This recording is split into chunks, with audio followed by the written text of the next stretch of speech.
Good morning if you're joining us on Fox Sports. Round one underway here for the women in the Boost Mobile Pro. And we just saw Nikki Van Dijk overcome three-time world champ Carissa Moore in the first round. Although Carissa will still be progressing directly through to round three, it's Keely Andrew who's going to have to really fight hard to get herself out of the second round. We do have some format changes this year, Pete. Only those first couple of rounds now. We'll see three surfers in the lineup. And then we will go to head-to-head heats with an opportunity to have dual heat format, overlapping heats. So a lot more action unfolding. We've seen it at the Pipe Master. We absolutely love it. Yeah, it is fun to watch. I mean, there's a lot more action in the water. You've got two heats simultaneously running as we watched Coco Ho blast the lip there. So early stage of this heat, just a couple nominal score. Coming off of a title contending year, can she go one up and become a world champ?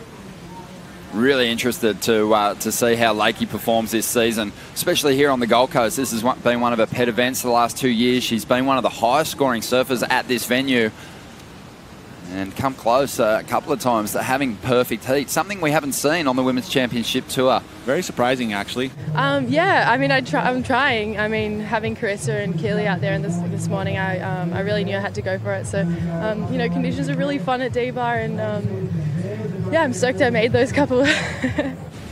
Stand alone as the most winning world title holder we've ever had, with her coach, former Pipe Master Jake Peterson there, eyeing off the conditions. Lakey Peterson up on the outside, her title rival from last year, hanging on,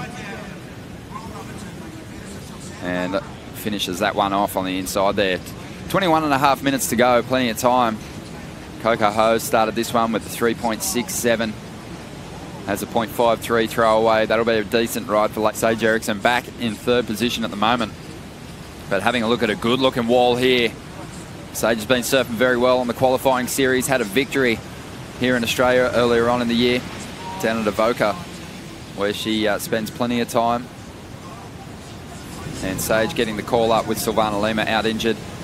I think that it's something that we should all be very stoked to have someone like him in our sport, because he has, I mean, whether he's pushing the limits of surfing, which he's done for many years, but you know, whether it be equipment, strategy, formats for the event. I mean, he came up with the overlapping format, which we could be using this season.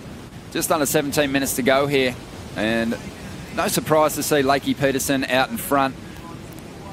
Her performances have just been getting stronger and stronger the last few years. Also working with a fantastic coach in Mike Parsons. Sage Erickson up at the moment. 3.4 in a last ride. Throwing everything at that last section. Just got a little weightless, couldn't ride out of that one. For the sport and to be here, just spilling out all your knowledge of the years you've been on tour to these guys is fantastic. Awesome, mate. One thing I wanted to ask you, Luke, we've been talking about it. Women's surfing, it's in a fantastic spot. And in particular, the last 10 years, you know, with full credit to the surfers that came before this current generation. But what we're seeing from the women each and every year is pretty mind-blowing, isn't it? You know, really pushing the limits and getting on some really large waves. It's been really fun to watch. Well, just under 14 minutes to go, and Coco throws one up into the lip. Impressive turn. Did well to get it up there, but unfortunately, just the one maneuver, that wave just kind of shut down on her. Opportunity for two of those big turns. I mean, look at this, attacking the lip, unweights, and comes down nice and clean. It's a beautiful one maneuver wave. Very dicey turn. This is actually Coco Ho. In her wave, during that break, we saw her ride that wave.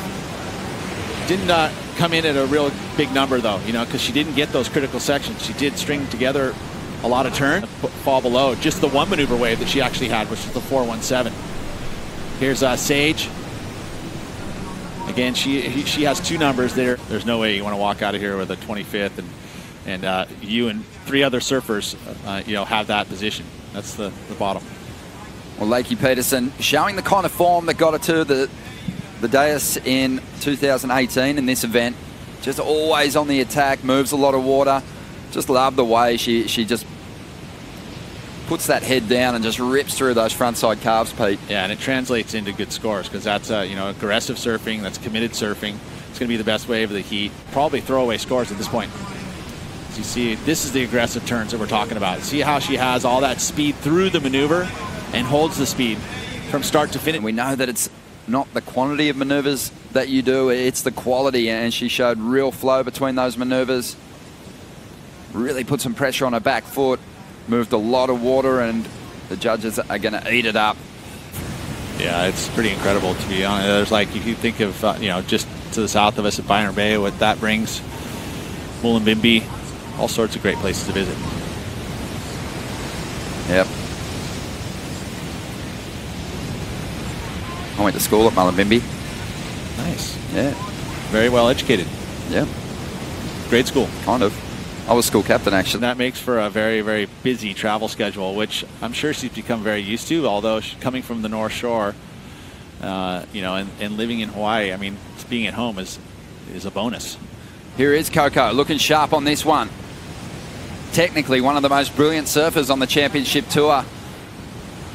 It is in the blood because her family, probably as a surfing family, the most successful surfing family of all time. You're referring to, that's her uncle, her dad Michael, just surfing royalty, one of the greats. Had a long and successful championship tour career himself. Amazing. Here we go, live action. This is Sage Erickson trying to get herself into a position to qualify for round 3 here. She steps off on the inside after a couple of hits. Hasn't had that big number just yet to narrow the gap between herself and Coco and Lakey.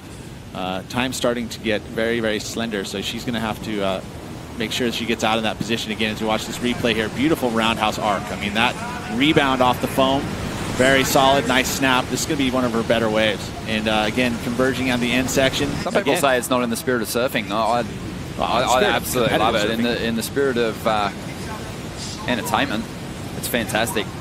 But Coco does manage to find some space out there in the lineup and picks off a nice little runner. A couple of decent turns already. On a smaller ride, typically you're after really high impact maneuvers if you're going to turn in a solid number. She's not sure that she's going to get the score she needs. A 4.11 isn't a big number. Did she do enough? Wow. I mean, and again, the question for the 5 judges in the tower, first off, you know, the surfing was high quality, I do believe, but it was a smaller wave. So the sections aren't going to be as critical, so that will factor into the number. The number's starting to roll through now for Coco Ho. It's going to fall in the 3-point range. Not enough. Lakey, Peterson and Sage Erickson progress.